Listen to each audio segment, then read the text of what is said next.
नमस्कार, आप सब कैसे हो?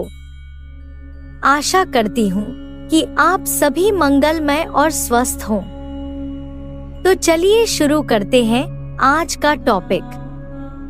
मोहिनी एकादशी। वैशाख माह में शुक्ल पक्ष में पड़ने वाली एकादशी तिथि को मोहिनी एकादशी के नाम से जाना जाता है। ऐसा कहा जाता है कि मोहिनी एकादशी का व्रत रखने वाला व्यक्ति मोह माया के जंजाल से मुक्त हो जाता है और उसे मोक्ष की प्राप्ति होती है। माना जाता है कि इस एकादशी का व्रत करने वालों के कई जन्मों के पाप भी नष्ट हो जाते हैं। इस व्रत भगवान विष्णु की विशेष पूजा अर्चना की जाती है। क्यों नाम पड़ा मोहिनी एकादशी? जब समुद्र मंथन हुआ तो अमृत प्राप्ति के बाद देवताओं और असुरों में भी इस पाने की होड़ मच गई थी। ताकत के बल पर असुर देवताओं से अधिक बलशाली थे। देवता चाहकर भी असुरों को हरा नहीं सकते थे। सभी देवताओं की आग्रह पर भगवान विष्णु ने मोहिनी का रूप धारण कर असुरों को अपने मोह माया के जाल में फांसकर सारा अमृत देवताओं को पिला दिया। इससे सभी देवताओं ने अमरत्व मिल गया। यही वजह है कि इस एकादशी को मोहिनी एकादशी कहा जाता है। मोहिनी एकादशी व्रत कथा।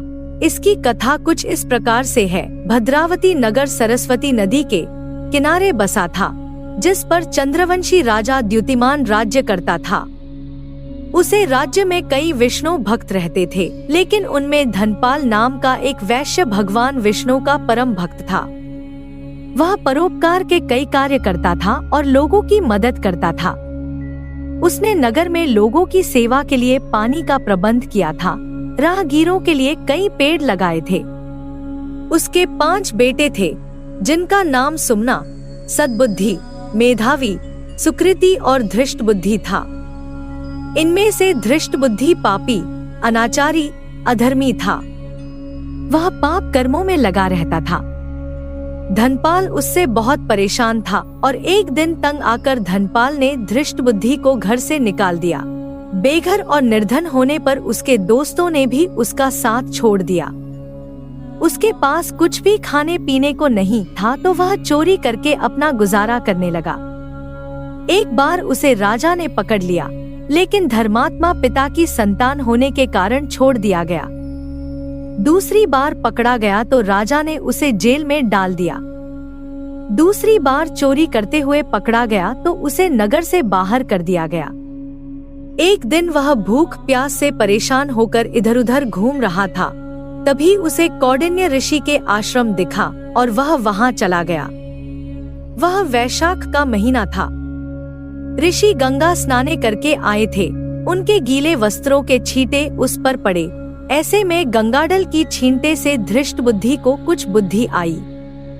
उसने ऋषि कौंडिन्य को प्रणाम किया और कहने लगा कि उसके बहुत पाप कर्म किए हैं, इससे मुक्ति का मार्ग बताएं। ऋषि कौंडिन्य को धृष्ट बुद्धि पर दया आ गई। उन्होंने कहा कि वैशाख शुक्ल एकादशी को मोहिनी एकादशी का व्रत करो, इससे तुम्हारा उद्धार होगा। इस व्रत को विधिपूर्वक करने से समस्त पाप नष्ट हो जाएंगे और तुम पुण्य के भागी बनोगे। उन्होंने मोहिनी एकादशी व्रत की पूरी विधि बताई। मोहिनी एकादशी के दिन उसने ऋषि के बताए अनुसार विधि विधान से व्रत किया और विष्णु पूजन किया। व्रत के पुण्य प्रभाव से वह पाप रहित हो गया।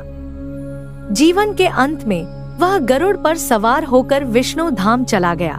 प्रिय दर्शकों, इस कहानी के स्रोत विभिन्न वेबसाइटों से लिए गए हैं।